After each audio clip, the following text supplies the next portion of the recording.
أعوذ بالله من الشيطان الرجيم بسم الله الرحمن الرحيم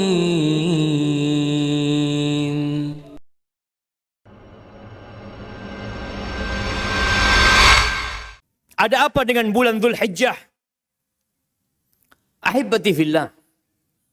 Kita melihat bagaimana manusia menyambut dengan gegap gempita, dengan segala kegembiraan, melampiaskan isi hati mereka tatkala ada pekan olahraga, tatkala ada pekan lomba, ada pekan hiburan. Tapi 10 awal Dzulhijjah yang Allah Azza wa Jalla bersumpah dengannya, wal fajri walayalin ashr, demi 10 malam,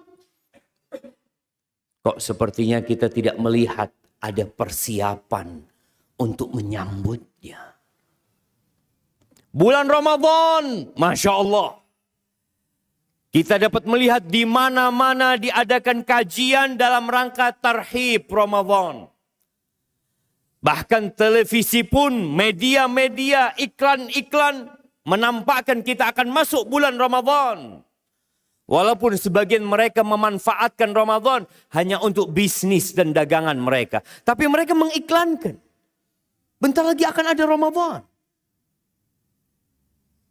Adapun untuk 10 awal Dzulhijjah, seakan-akan tidak ada apa-apa. Kecuali berangkatnya jamaah haji.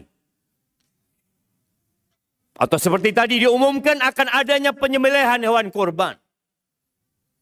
Padahal di dalam hadis yang diriwayatkan Imam Bukhari, Rasulullah sallallahu alaihi wasallam mengatakan, "Ma min ayyamin al-amalu salihu fiha ahabbu ila Allah min hadhil ayyam." Tidak ada hari-hari yang beramal soleh di dalamnya lebih dicintai Allah daripada beramal soleh di 10 awal Dzulhijjah ini.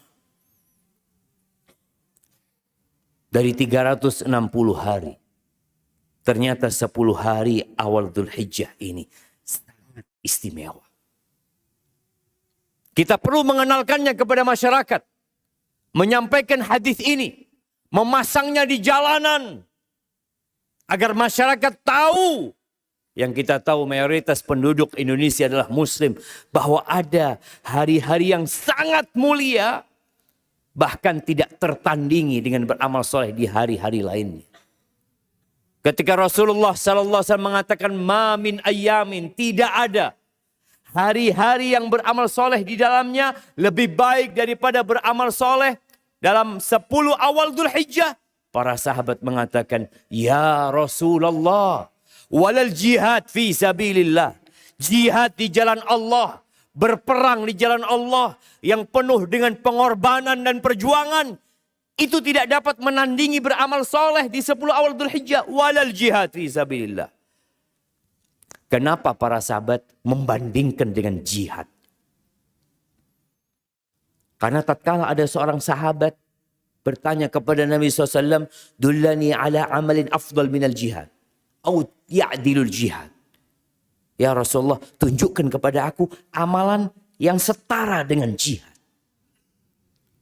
atau yang lebih baik dari jihad. Apa kata Nabi SAW? La ajiduhu. Nggak ada. Aku tidak mendapatkan amalan yang lebih baik daripada berperang di jalan Allah Azza wa Jalla. Lalu Nabi SAW berusaha untuk membuka cakrawala orang ini.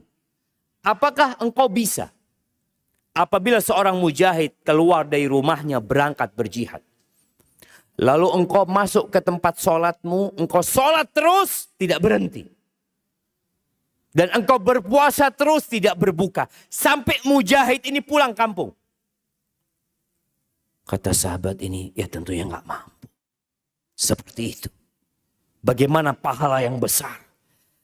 Maka para sahabat bertanya kepada Nabi SAW tentang fadilah 10 awal Dzulhijjah ini. Apakah berjihad di jalan Allah tidak dapat menandingi beramal soleh di 10 awal Dzulhijjah. Walal jihad fi sabilillah illa rajulun kharaja bimalihi wa nafsihi wa lam yarji' min dzalika bi syai'. Kecuali satu kondisi, yang beramal soleh di 10 awal Dzulhijjah masih kalah. Itu seorang yang keluar dari rumahnya berjuang di jalan Allah. Dia bawa jiwanya, dia hantarkan raganya dan hartanya, kemudian dia mati dan tidak pulang ke rumah.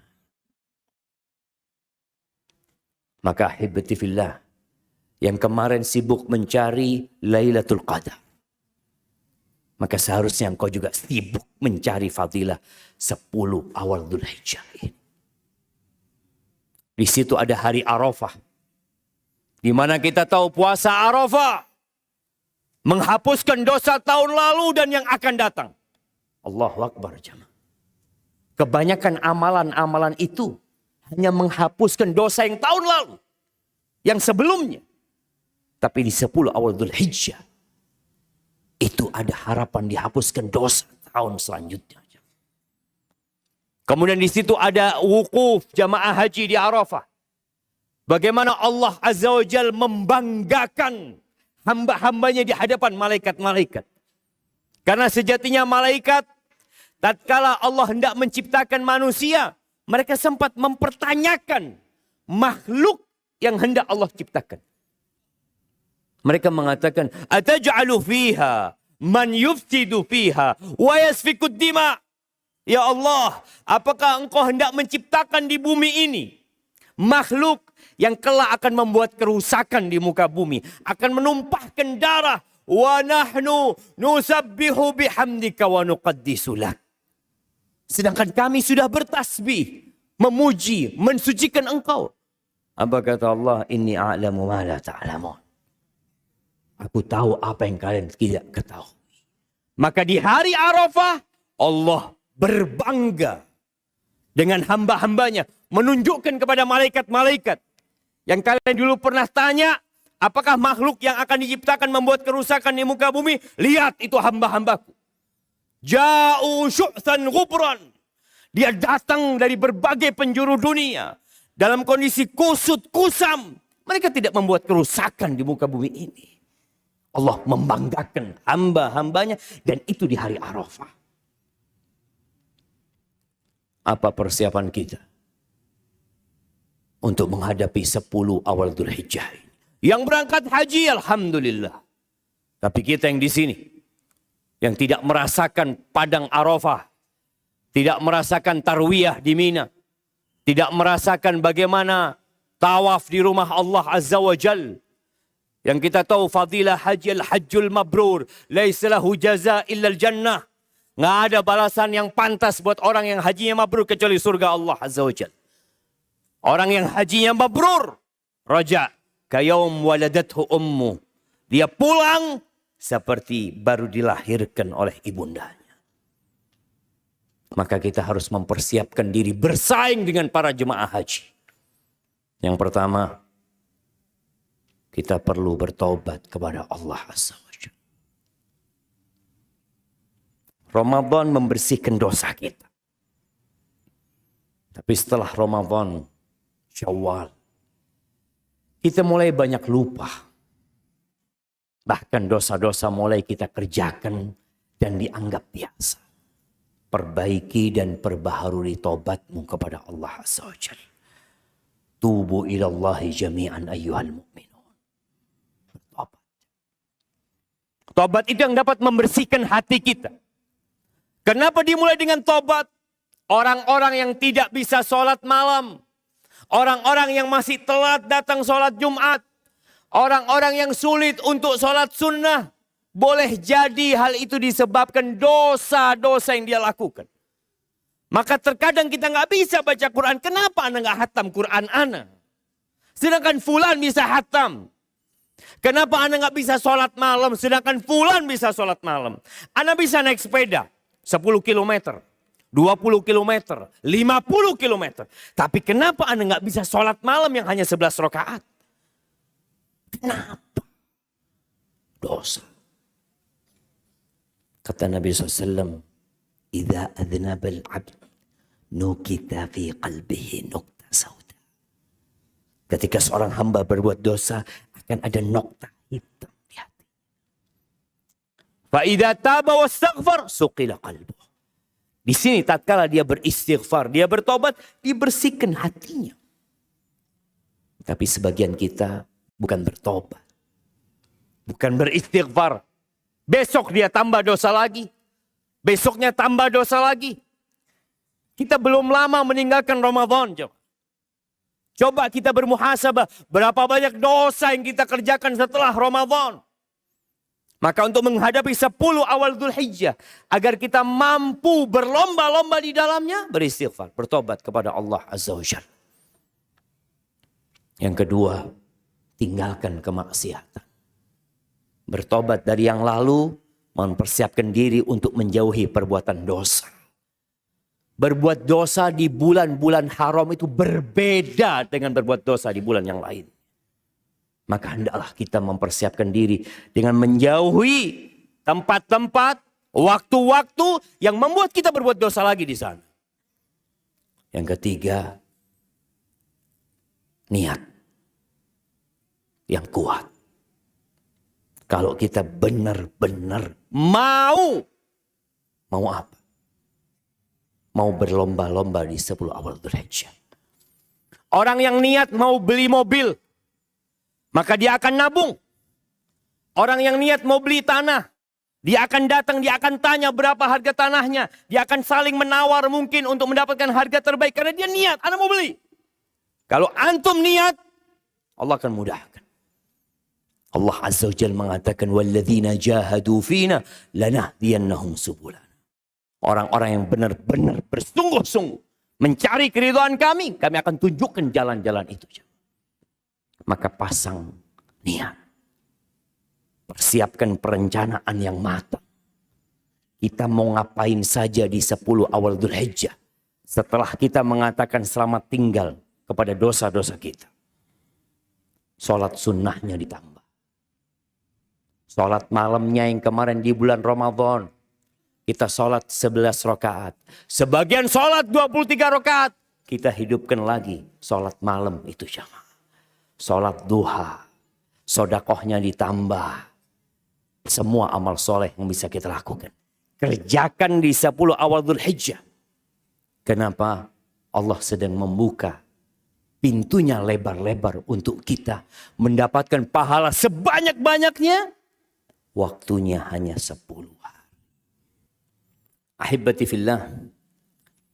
Di antara amalan yang sangat istimewa di 10 awal Dzulhijjah ini selain haji adalah berkorban.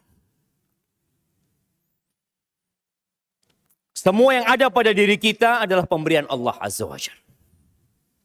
Sebagian kita mendapatkan hartanya dengan keringat. Tapi ada yang santai. Mau santai, mau berkeringat, kita harus tahu semuanya pemberian Allah. Sebagian orang lebih mencintai pemberian Allah daripada Allah yang memberi kepada mereka. Kurban ini salah satu ibadah untuk membuktikan cinta. Seorang yang mencintai maka dia akan siap mengorbankan apa saja yang dia miliki. Berapa banyak orang tua yang merantau demi anaknya. Dia rela berpisah dengan istrinya.